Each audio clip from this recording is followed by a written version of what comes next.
Welcome to the Slop Farm. Enjoy the video. You begin by confirming compatibility.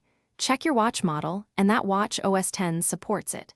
Make sure the watch is charged to at least 50% and placed on its charger. The updater refuses low battery. Next, update the paired iPhone to the latest iOS and connect it to Wi-Fi, keeping Bluetooth on so the devices communicate. Once those prerequisites are met, open the Watch app on your iPhone and tap General then Software Update to start the download without delay. Once the update appears, tap Download and install. Watchos updates come over your iPhone via Wi-Fi, so a stable connection speeds things up. While downloading and preparing, keep the Apple Watch on its charger and the iPhone close by to maintain pairing. You may be asked for the iPhone or watch passcode. Enter it promptly.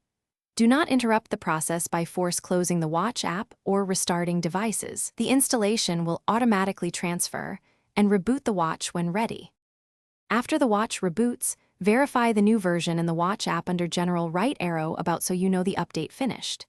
If the update stalls, first reboot the Apple Watch by holding the side button and the digital crown until it restarts, and restart the iPhone, then retry the download.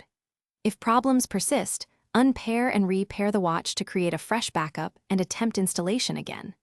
This clears many stubborn errors. As a last resort, restore from the backup to avoid data loss. Thanks for watching. Consider subscribing if we helped you today.